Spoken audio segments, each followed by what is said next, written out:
अच्छे से अपनी तैयारी कर रहे होंगे और कुछ ही दिन के बाद आपका एग्ज़ाम है। तो आज हम लोग आ गए हैं फिजिक्स का चैप्टर नंबर 1 लाइट लेके। इससे पहले हम लोग केमिस्ट्री का 1 शॉट में हमने किया और फुल सब्जेक्टिव ऑब्जेक्टिव एमसीक्यू सारा टाइप का क्वेश्चन हमने डिस्कस कर लिया। आज हम लोग बहुत इंपॉर्टेंट चैप्टर लाइट, ये थोड़ा सा बड़ा होगा क्योंकि ये बहुत इंपॉर्टेंट चैप्टर है। मैं बता दूंगा कौन कौन सा याद करना है। तो स्टार्ट करते हैं। स्टार्ट करने से पहले अगर आप हमारे चैनल पर नए हैं तो सब्सक्राइब, लाइक, शेयर वगैरह सब कुछ करके रख लीजिए, ठीक है। पीडीएफ के लिए टेलीग्राम ग्रुप है, वहाँ पे आप ज्वाइन कर सकते हैं। पीडीएफ वगैरह सब वहाँ पे मिल जाएगा, ठीक है। नेक्स्ट स्टार्ट करते हैं हम लोग क्वेश्चन जैसे चैप्टर को। चैप्टर क्या है? लाइट। लाइट मतलब लाइट जब क्या समझते हैं? रोशनी। तो सबसे पहले कितना होता है? Spherical mirror. ये पूछ देगा स्फेरिकल मिरर कितना टाइप का होता है? ऑब्जेक्टिव में तो क्या 2 टाइप का, क्या होता है? Concave and convex. सबसे पहले ये याद रखना है, ठीक है। नेक्स्ट पे अब आते हैं। तो सबसे पहले 2 नंबर में एक क्वेश्चन आएगा कि जो पोल किसको बोलेंगे। बहुत इंपॉर्टेंट क्वेश्चन। पोल किसको बोलेंगे सर? तो पोल किसको बोलेंगे हम लोग? पोल किसको बोलेंगे बोलिए? तो पोल किसको बोलेंगे हम लोग? पोल इसको बोलेंगे the centre of the reflecting surface और A spherical mirror of point is called pole. Pole यहाँ से पोल का डेफिनेशन ये 2 नंबर में आ जाएगा। व्हाट इज पोल, तो आपको ये लिखना होगा, ठीक है। और एक क्वेश्चन आ जाएगा what is centre of curvature. तो सेंटर ऑफ कर्वेचर किसको बोलेंगे? यहाँ से आपको मालूम चल गया। तो क्या है? The reflecting surface on A spherical mirror form a part of sphere is called centre of curvature. बहुत इंपॉर्टेंट, ये सब याद रखिएगा। अब आते हैं थोड़ा सा ऊपर आते हैं हम लोग, ठीक है। अब एक चीज़ बहुत बार पूछा जाता है what is concave and convex, ठीक है। तो कनकेव और कन्वेक्स पे हम लोग आते हैं, थोड़ा सा बात करते हैं। तो क्या बोलना चाह रहा है कनकेव और कन्वेक्स में? The centre of the curvature of a concave mirror in lie on the front of it. Concave में क्या होता है? होता है, ठीक है। और कन्वेक्स में क्या होता है? बाहर होता है। कनकेव, केव मतलब होता है गुफा, तो अंदर के यानी कनकेव मतलब अंदर गुफा की तरफ, ठीक है। और कन्वेक्स मतलब बाहर, ठीक है। तो बाहर की तरफ, ऐसे याद रखिएगा, ठीक है। यहाँ पे तो it lie behind the mirror in case का कन्वेक्स। जो बिहाइंड द मिरर होगा वो कन्वेक्स, जो अंदर होगा अंदर लाई करेगा उसको क्या बोलेंगे? कनकेव। ये याद रखिएगा। और most most most most most ये तो हमेशा आपका पूछा जाता है, लॉ ऑफ रिफ्लेक्शन कितना है? तो लॉ ऑफ रिफ्लेक्शन कितना है? सबसे पहले 2 है। ऑब्जेक्टिव पूछा जाएगा क्या क्या है? तो ये है the angle of incidence is equal to angle of reflection, ये पूछा गया। फिर the incident ray normal ray of the mirror at the point of incidence reflected ray all line the same plane, ये भी पूछा जाएगा। बहुत इंपॉर्टेंट, ठीक है। ये बात हमेशा याद रखिएगा, बहुत इंपॉर्टेंट है ये वाला, ठीक है। और उसके बाद हम लोग यहाँ आते हैं। चलिए ये जो चीज़ है आपको इसको याद कर लीजिए सीधा सीधी, ठीक है। इसमें कोई नहीं। Uses of concave mirror 5 number में 2 नंबर में आता है। तो यूजेस ऑफ कनकेव मिरर कहाँ कहाँ होता है? टॉर्चेस में, search light, vehicle, headlight, powerful beam, ये वाला हो गया, ठीक है। और कहाँ होता है? सेविंग मिरर में। आप इसी को पॉइंट पॉइंट में लिख दीजिएगा, 5 को बोलेगा यूजेस ऑफ कनकेव मिरर, 5 को बताइए। या 5 नंबर का होता है, 5-6 को लिखना हो तो यही सब लिख लेगा। एगो use in torch, use in search light, vehicle, headlight, powerful beam, parallel, ठीक है। तो ये हो जाएगा, ठीक है। और सेविंग मिरर में कौन सा इस्तेमाल करते हैं सर? हम लोग कनकेव मिरर इस्तेमाल करते हैं। ये एमसीक्यू में पूछा जाएगा, ठीक है। नेक्स्ट आते हैं ऊपर की तरफ थोड़ा सा। और डेंटिस्ट जो है ये पूछना चाहता है डेंटिस्ट कौन सा मिरर यूज करता है? Concave mirror. क्यों? ताकि वो लार्ज इमेज देख सके पेशेंट का, ठीक है। और ये पॉइंट याद रखें, large concave mirror are use to sunlight produce solar heat. Solar heat के लिए लोग सोलर पैनल के लिए कौन सा यूज करते हैं? Concave mirror. यहाँ से भी एमसीक्यू उठेगा, ये लाइन से एमसीक्यू उठता है, ठीक है। आप लोग ये यूजेस और कहाँ कहाँ यूज़ होता है, किस किस चीज़ में डेंटिस्ट कौन यूज़ करता है? कनकेव, ये याद रखिएगा। चलिए ये हो गया कनकेव मिरर का। अब आते हम लोग कन्वेक्स मिरर का, ठीक है। चलिए कन्वेक्स मिरर क्या होता है? कन्वेक्स ये पूछ देगा इसमें से कौन सा मिरर रियर व्यू के लिए इस्तेमाल किया जाता है? रियर व्यू के लिए कौन ये इस्तेमाल किया जाता है? कन्वेक्स मिरर, ठीक है। ये कहाँ बनाता है सर? बिहाइंड। ये क्या बनाता है? ये mirror fitted on the side of the vehicle. Side vehicle, ये पूछ देगा व्हीकल के साइड में कौन सा मिरर लगाया जाता है? कन्वेक्स। कन्वेक्स कैसा? रियर व्यू के लिए यूज़ किया जाता है, ठीक है। यहाँ पे देखिए convex mirror is preferred because they always give erect. कौन? अच्छा ऑल, ये एमसीक्यू के लिए लिख लीजिए। यहाँ से एमसीक्यू होगा को ऐसे बोलेगा कौन सा ऐसा मिरर है जो ऑलवेज इरेक्ट होता है और डिमिनिश्ड इमेज बनाता है? तो क्या होगा? Convex mirror. क्या होगा? Convex mirror. बहुत इंपॉर्टेंट बात है, याद करके रखिएगा, ठीक है। और ये वाला चार्ट तो पूरा एकदम चार्ट की तरह खा लीजिएगा आप लोग, ये वाला चार्ट से तो क्वेश्चन आएगा ही, ठीक है। तो सबसे पहले अगर हम लोग ऑब्जेक्ट को हम लोग कहाँ रखें, ऑब्जेक्ट को इन्फिनिटी में रखेंगे तो कहाँ बनेगा, वो फोकस में बनेगा, ठीक है। हाईली डिमिनिश्ड होगा, रियल एंड इन्वर्टेड होगा। बियॉन्ड सी रखेंगे तो इमेज कहाँ बनेगा, बिटवीन सी एंड एफ होगा, ये भी डिमिनिश्ड होगा, रियल एंड इन्वर्टेड होगा। एट सी में रखेंगे तो एट सी होगा, सेम साइज होगा, रियल एंड इन्वर्टेड। ये एट सी वाला आप लोग बहुत अच्छे से याद रखिएगा, एट सी वाला, क्योंकि यहाँ पूछता है कि ऐसा कौन सी जगह में रखें जो ऑब्जेक्ट, पोजीशन ऑफ ऑब्जेक्ट भी सेम हो, पोजीशन इमेज भी सेम हो और सेम साइज का भी हो बने, तो क्या होगा, एट सी में रखने में सेम साइज बनता है। ये पूछेगा जो साइज ऑफ इमेज कब सेम होगा, कहाँ पे रखने से, तो कहाँ एट सी में रखने से क्या बनेगा, रियल एंड इन्वर्टेड। और एक बात ये पॉइंट याद रखिएगा, जब बिटवीन पी एंड एफ बहुत बार पूछा गया, between P and F behind the mirror रखेंगे तो क्या वर्चुअल एनर्जी, ये बोलेगा जो कनकेव मिरर का हम लोग बोलेगा कि जो हम लोग को वर्चुअल एरर कब मिलेगा, ये वर्चुअल एरर कब मिलता है, तब हम लोग क्या करते हैं, हम लोग बिटवीन पी एंड एफ में रखते हैं किसको, ऑब्जेक्ट को। अब इमेज कहाँ बनता है, बिहाइंड द मिरर। और क्या साइज बनता है, इनलार्ज, ये बोलेगा। या तो बोलेगा हाईली इनलार्ज कहाँ बनता है, इन्फिनिटी में फोकस में रखने से कहाँ बनेगा, इन्फिनिटी में। ये टेबल पूरा का पूरा आप लोग याद कर लीजिएगा, बहुत बहुत इंपॉर्टेंट टेबल है। ये हम लोग का हो गया स्फेरिकल मिरर जो फॉर्म होता है, ये हो गया आपका टोटल, इसको पूरा का पूरा आपको याद करना है। अब आते हैं हम लोग नेक्स्ट पेज में। चलिए अब आते हैं रे डायग्राम। रे डायग्राम में भी नहीं देता तो नहीं है, लेकिन फिर भी आप इसको एक बार देख लीजिएगा। रे डायग्राम वो जो अभी आपने पढ़ा वही इसको फिगर में बता के दिया है, ठीक है। चलिए इसमें कोई बात नहीं है। अब आते हैं हम लोग नेक्स्ट, ये वाला में बहुत इंपॉर्टेंट है, क्या है, बहुत इंपॉर्टेंट फॉर्मेशन में कनकेव मिरर को याद रखें, ये चीज़ याद रखें। कनकेव मिरर बोला है, क्या बोला, कनकेव मिरर को अगर इन हम लोग पोजीशन ऑफ ऑब्जेक्ट इन्फिनिटी रखेंगे, ये बॉक्स वाला चीज़ आप लोग पूरा का पूरा याद कर लीजिएगा। इन्फिनिटी में रखेंगे तो फोकस बनेगा, हाईली डिमिनिश होगा, रियल इन्वर्टेड होगा, ठीक है। बी बियॉन्ड सी तो between C and F diminish बनेगा, रियल इन्वर्टेड बनेगा, ठीक है। अच्छा ये इसमें ये चीज़ बहुत बार पूछा जाता है, ये क्वेश्चन, अगर कनकेव मिरर में बिटवीन पी एंड एफ रखें तो कैसा बनेगा, तो वर्चुअल और इरेक्ट बनेगा। या तो ये बोलेगा बिहाइंड द मिरर कब बनेगा, कनकेव मिरर में कहाँ रखेंगे, तो हम लोग बिटवीन पी एंड एफ, ये बहुत इंपॉर्टेंट है। सेम साइज कब होगा सर, एट सी में, ठीक है। ये सब पूरा का पूरा आपको याद होना चाहिए, ठीक है। नेक्स्ट अब आते हैं कन्वेक्स मिरर में भी ये चीज़ पूछा जाता है, ठीक है। कन्वेक्स मिरर, ये कनकेव मिरर हमने अपने, अब कहा था कन्वेक्स मिरर। कन्वेक्स मिरर में पूछा इन्फिनिटी में रखें तो कहाँ बना, फोकस बिहाइंड द मिरर। ये दो बॉक्स ही है, इसको बहुत, ये हमेशा कन्वेक्स मिरर का था, हमेशा वर्चुअल एंड इरेक्ट दे रहा है, हमेशा वर्चुअल एंड इरेक्ट दे रहा है, ये याद रखिएगा।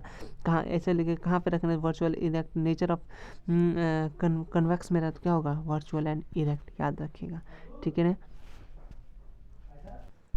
और one of the most important formula, ये फार्मूला हमेशा आता है ऑब्जेक्टिव में कि मिरर फार्मूला क्या होता है, आपको याद रखें, 1/v प्लस का 1/v इक्वल टू 1/f। अगर प्लस साइन दिखा इसका मतलब क्या है, वो मिरर फार्मूला है, ठीक है, मिरर फार्मूला है, ठीक है।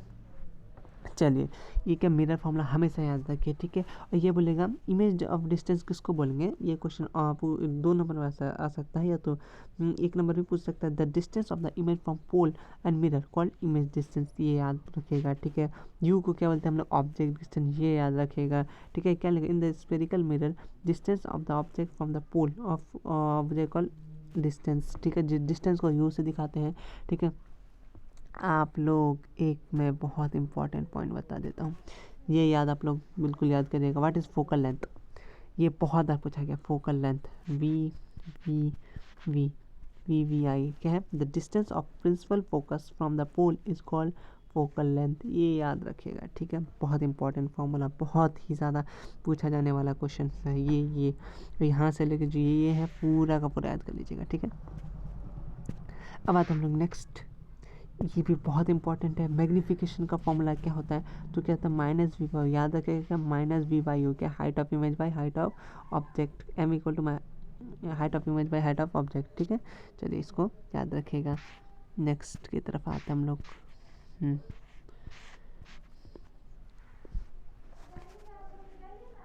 यहाँ से है हम लोग क्या है, व्हेन ये बात हम लोग याद रखिएगा। When travelling obliquely one medium to another medium, ये एमसीक्यू में बहुत बार पूछा जाता है, ठीक है। Propagation of the light second medium change the phenomena known as a refraction of light. क्या है? रिफ्रैक्शन, नॉट रिफ्लेक्शन, रिफ्रैक्शन है, ठीक है। ये बात याद रखेंगे, रिफ्रैक्शन है। चलिए, ये बोलना चाह रहा है अगर एक मीडियम से दूसरा मीडियम जा रहा है तो लाइट क्या होगा? रिफ्लेक्शन है, रिफ्रैक्शन होगा, ठीक है। ये देखिए रिफ्रैक्शन, एक मीडियम से एयर से वाटर में जा रहा है तो क्या रिफ्रैक्शन हो रहा है, ठीक है, रिफ्रैक्शन हो रहा है, ठीक है। चलिए, ये याद रखिएगा, बहुत इंपॉर्टेंट, यहाँ से यहाँ तक सारा का सारा ये सब इंपॉर्टेंट है। क्या है? लाइट का स्टेज वैक्यूम में कितना 3 × 10⁸ 8, ये ऊपर नहीं लिखा गया है टाइपिंग में, ठीक है। और speed of light in air भी ये है, ठीक है, याद रखिएगा, ठीक है। रिफ्लेक्टिव इंडेक्स ऑफ मीडियम क्या होता है? द रेशियो ऑफ स्पीड, ये भी एमसीक्यू के लिए या ऑब्जेक्टिव के लिए बहुत इंपॉर्टेंट है, सब्जेक्टिव के लिए भी। In the ratio of speed of light of vacuum in light of speed of light in vacuum and the speed of light in media, वो क्या होता है? हम लोग का रिफ्लेक्टिव मीडियम यहाँ पे देख सकते हैं। स्पीड फॉर्मूला क्या होगा रिफ्लेक्टिव इंडेक्स का?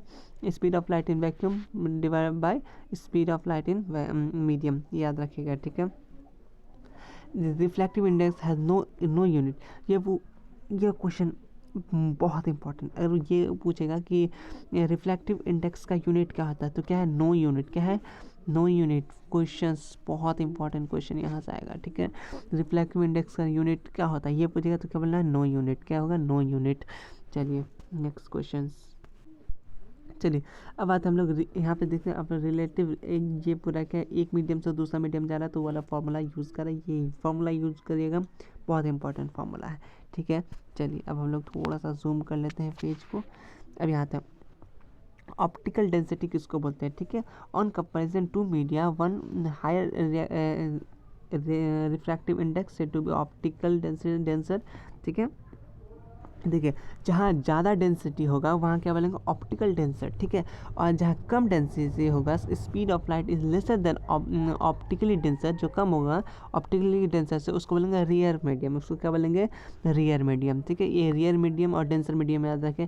जहाँ ज़्यादा घनत्व होगा वहाँ डेंसर मीडियम, जहाँ कम होगा तो वहाँ क्या होगा? Rear medium. बस यही याद रखना आपको, ठीक है। रियर और डेंसर पे क्वेश्चन आएगा। चलिए ये लाइट ऑफ इंसिडेंस, देखिए जो लाइट आता है उसको इंसिडेंट बोलते हैं, ठीक है। आ रहा और जो जा रहा है उसको क्या बोलते हैं? रिफ्लेक्टेड लाइट बोलते हैं, रिफ्रैक्टेड नॉट रिफ्लेक्टेड। रिफ्लेक्टेड कब होता है? जब ऐसे चल जाता है वो होता है रिफ्लेक्टेड। लेकिन ये क्या है? दूसरा मीडियम में ट्रैवल कर रहा है, इसको क्या बोलेंगे हम लोग? रिफ्रैक्टिव। क्या बोलेंगे? रिफ्रैक्टिव। नेक्स्ट आते हैं हम लोग क्या है? द इंसिडेंट्स और reflected ray normal in the same plane, वो वाला ये क्या है? ये आपका रिफ्रैक्शन का ये बोलेगा रिफ्रैक्शन का लॉ कितना है? तो कितना है? 2 है। कितना है? 2 है। और स्नेल्स लॉ किसको बोलते हैं हम लोग? ये भी इंपॉर्टेंट है स्नेल्स लॉ। रिफ्रैक्शन को बोलते हैं हम लोग स्नेल्स लॉ, ठीक है। स्नेल्स लॉ को हम लोग किस नाम से जानते हैं? रिफ्रैक्शन। इस टाइप का क्वेश्चन आता है, ठीक है, याद रखिएगा आप लोग बिल्कुल, ठीक है। The incident ray, reflected ray, normal ray, ये सब क्या है? Two transparent media in the point of incident in the same plane, वो थोड़ा सा चेंजेस है, ये भी चेंजेस है, ठीक है। वो रिफ्लेक्शन का था, ये रिफ्रैक्शन का था, हमेशा याद रखें। ये फॉर्मूला याद रखें, sine i by sine r का था constant, sine i by sine r, ऊपर याद रखिएगा, sine i by sine r. बहुत इम्पॉर्टेंट है ये, मैं बता रहा हूँ। चलिए अब आते हैं हम लोग, देखिए एयर क्या होता है? ऑप्टिकली ये रियर है, क्योंकि यहाँ कम है, यहाँ ठीक है पानी भरा हुआ गिलास तो क्या है? डेंसर है। क्या है? डेंसर, इसलिए देखिए ऑप्टिकल डेंसर है, ठीक है, ये रियर है। चलिए यहाँ से दिखा हुआ व्हेन लाइट, ये तो आप पूरा खा लीजिए एकदम बैटर से। When light travel from obliquely rarer to denser, क्या जाएगा? रियरर से डेंसर जाएगा। जैसे ये रियरर से डेंसर आ रहा है तो क्या होगा? बिन टुवर्ड्स नॉर्मल। MCQ आता है हर बार, ये पॉइंट ये पेज से, तो क्या होगा? अगर रियरर टू डेंसर जाएगा तो क्या होगा? वो टुवर्ड्स द नॉर्मल हो जाएगा। और वही लाइट अगर हम लोग डेंसर टू रियरर, मतलब यहाँ से जाएगा तो क्या होगा? Away from normal. नॉर्मल में यहाँ है तो दूर हो जाएगा, ठीक है, तो क्या हो जाएगा? अवे फ्रॉम द नॉर्मल हो जाएगा, ठीक है। याद रखें, बहुत इंपॉर्टेंट ये चीज़, ठीक है, बहुत ज़्यादा मैं बता रहा हूँ, बहुत। इसको तो आप याद करके ही जाइए, यहाँ से क्वेश्चन आएगा ही आएगा, ठीक है, सारा का सारा याद करके जाइए, ठीक। अब आते हैं हम लोग, अब बात हम लोग लेंस की बात, रिफ्रैक्शन ऑफ स्फेरिकल लेंसेस। देखो लेंसेस क्या होता है, ये व्हाट इज लेंस, तो क्या होगा, a transparent material bounded by two surface of which both surface are spherical from, इसका मतलब वो लोग लेंस बनाता है, ठीक है।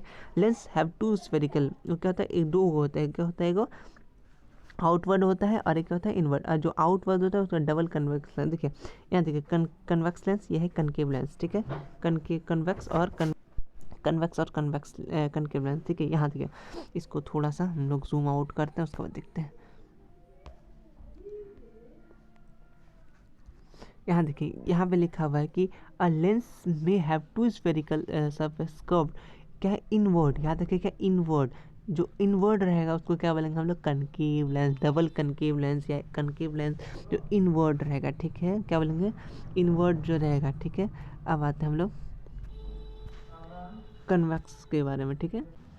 ये दो चीज़ याद रखिएगा, अगर बोले क्या बोले, अगर हम लोग को बोले कि कनकेव लेंस को बोलेगा तो क्या होगा, इनवर्ड। जो इनवर्ड हो जो आउटवर्ड होगा उसको बोलेंगे कनकेव लेंस, ठीक है। और नेक्स्ट अगर बोलेगा कन्वेक्स क्या होगा, जो इनवर्ड होगा। ये दो बॉक्स याद रखिएगा, बहुत इंपॉर्टेंट है, बहुत इंपॉर्टेंट है, ठीक है।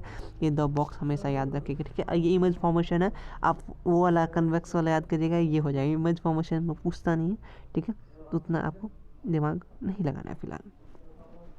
ये पेज तो पूरा का पूरा आपको याद करना है, ठीक है, पूरा का पूरा।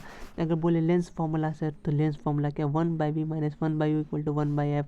बहुत इंपॉर्टेंट क्वेश्चन, ठीक है, याद रखिएगा, ठीक है। यू क्या होता है, आपको ये भी इस सब चीज़ छोटे छोटे चीज़ याद रखना होगा। यू क्या होता है, डिस्टेंस, ये क्या है, ऑब्जेक्ट डिस्टेंस, ठीक है, एक मिनट। यू क्या होता है, आपका ऑब्जेक्ट डिस्टेंस होता है, ठीक है। और ऑब्जेक्ट डिस्टेंस हो गया, इमेज वी हो गया, फोकल लेंथ एफ दिखाते हैं, इमेज लेंस फॉर्मूला आपका ये वाला हो गया, ठीक है। मैग्नीफिकेशन, अब आता है मैग्नीफिकेशन किसको बोलेंगे, यहाँ पे magnification defined as the ratio of height of image by height of object, उसके बोलेंगे हम लोग मैग्नीफिकेशन। याद रखिएगा हमेशा, ये सब चीज़ें बहुत इंपॉर्टेंट है, ठीक है। चलिए अब आते हैं मैग्नीफिकेशन बाय ऑल्सो लेंसेज होता है, कहता है related to object distance u. तो मैग्नीफिकेशन ऑफ लेंस बोले तो ये वाला होगा क्या, h'/h इक्वल टू v/u। याद रखिए, मैग्नीफिकेशन ऑफ लेंस बुक में है आपका, ठीक है। ये जो हम लोग अभी कर रहे हैं ना, ये क्या हो रहा है, ये हम लोग फिलहाल NCERT जो हो, NCERT का जो एकदम शॉर्ट नोट्स होता है, बहुत इंपॉर्टेंट टॉपिक जहाँ से बोर्ड में क्वेश्चन आता है, वही हम लोग पढ़ रहे हैं। इसको बहुत कम टाइम में पढ़ सकते, इसलिए मैं पढ़ा रहा हूँ, ठीक है। तो आप लोग पढ़िए अच्छे से, इसी से सब्जेक्टिव ऑब्जेक्टिव जहाँ जहाँ बन रहे हैं मैं बता दूंगा, ठीक है, मैं बता ही रहा हूँ। अब आते हैं हम लोग आगे की तरफ, ठीक है। चलिए, अब ये जो आपका दिख रहा है, what is power of lens, power of lens एक क्वेश्चन, एक न्यूमेरिकल आपका वो एक्सरसाइज का क्वेश्चंस पे एक न्यूमेरिकल होगा, ठीक है। तो उसका आंसर तब रट के चल जाइए, वहीं आ जाएगा, ठीक है। हर बार वही क्वेश्चन देता है पावर ऑफ लेंस पे। पावर ऑफ लेंस का फॉर्मूला क्या होता है, P = 1/f, हमेशा याद रखिए। तो पावर ऑफ लेंस किसको पढ़ेंगे, the degree of converging of or diverging of the ray light achieved by a lens expert in term of power। ये लिख सकते हैं आप, यहाँ से लिख सकते हैं power of lens is defined as the reciprocal of focal length, इतना भी लिख दीजिएगा तो आपका चल जाएगा। इट रिप्रेजेंट बाय P, इसको किसी ने पास हम लोग P से निकालते हैं, ठीक है, हमेशा याद रखें। और यूनिट, ये भाई ये तो ऑब्जेक्टिव में सब ऑब्जेक्ट में पूछता ही है, यूनिट क्या होता है इसका, तो यूनिट क्या होता है इसका, डायोप्टर होता है। यूनिट क्या होता है, डायोप्टर होता है, जिसको डी से डिनाते हैं। और क्या होता है, यहाँ से देखिए, 1 dioptre is the power of lens whose focal length is 1, तो डायमीटर 1d = 1 मीटर। पर ये चीज़ पूरा का पूरा आपका हो गया, क्या होगा, कंप्लीट। इसी के साथ हम लोग ने ये भी चैप्टर बहुत ही कम टाइम में 20 मिनट्स में, अप्रॉक्स 20 मिनट में हम लोग क्या कंप्लीट कर लिया। हम लोग क्या चैप्टर 1 फिजिक्स भी कम कर गया है, ठीक है, फिजिक्स भी हमने कंप्लीट कर लिया, ठीक है। इसमें क्या था, हम लोग आपको मालूम है NCERT पढ़ रहे हैं, और इसमें सारा का सारा आपका MCQ 5 नंबर 2 नंबर सारा का सारा एकदम रिवीजन हो रहा है, ठीक है, रिवीजन हो रहा है। आप इसको याद रखिएगा, बहुत इंपॉर्टेंट चैप्टर है ये, ठीक है। इसी के साथ मैं ख़त्म करता हूँ। आखिर में आप लोग से एक रिक्वेस्ट है, प्लीज़ शेयर करें, बहुत शेयर कीजिए ताकि जिनको ज़रूरी है वो सबको पहुँच सके। तब तक के लिए अपना ख्याल रखें, लाइक शेयर सब्सक्राइब करते रहिए। तब तक के लिए थैंक यू।